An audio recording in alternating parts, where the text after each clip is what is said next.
Welcome back to our channel. Please subscribe and like. Lizzie's ZIPPMOUTH, Jacqueline Wilson. We're starting at Chapter 6. Chapter 6. I went to see Great-Grand almost every day.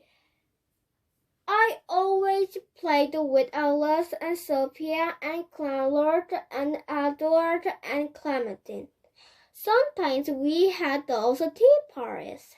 Sometimes Great-Grand and I had the proper ladies' tea parties with the big flower cups and circles and sandwich and fairy cakes with pink icing and cherries.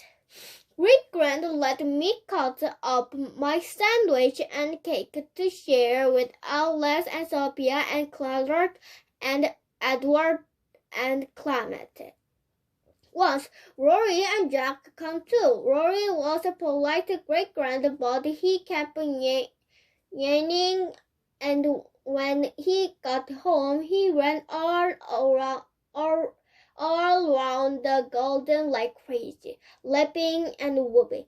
"It's great to be back! I'm so boring at Great-Grand's!" he yelled. Sam said he could stick to Sunday visits. "What about you, Jack?" said Sam. "I don't know," said Jack. "I don't like the dolls most, but I quite like the tea party. I might want to take all my Beanie Babies." I frowned. Jack didn't play with his Beanie Babies properly. He got all silly and excited and threw them in the air and made them have a fight. I was sure they knocked the teacups over. Great-Grand would put Alice and Sophia and Claude and Edward and Clement back in their trunks shellfish. Sam put his arm round Mom. "I take it you're not into dolls and tea parties either."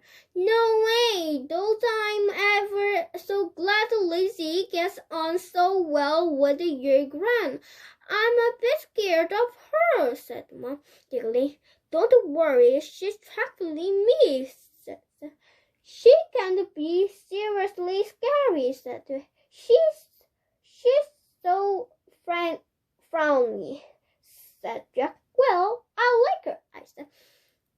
They all looked at me. "Lizzie spoke," said Ruth. "Lizzie unzipped," said Jack. Mom and Sam were smiling all over their face. I smiled back. Then I slipped into my bright bedroom to get my knitting. I was making a teeny blue skirt for Alice. Great-Grand had taught me how to knit. She taught Jack too. Jack said he was going to make 30 rainbow striped scarves, one for each of his Beanie Babies.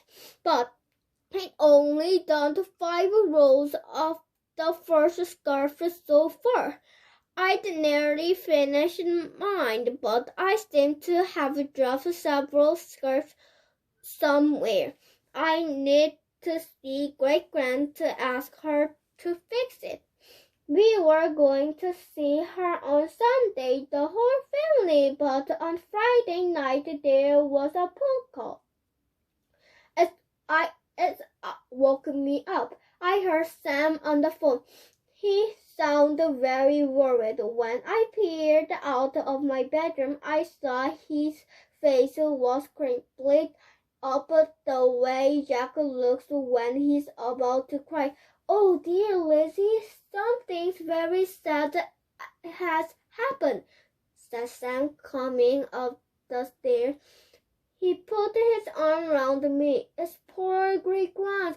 Is she dead?" I asked, shivering. "No, she's not dead, Pat, but she's very ill. She's had a stroke. She can't walk or talk properly. She in hospital. I'm going to see her now. I'm coming too. No, love, not now. It's much too late. Look, you're shivering. You hop into bed with Mom while I go to the hospital.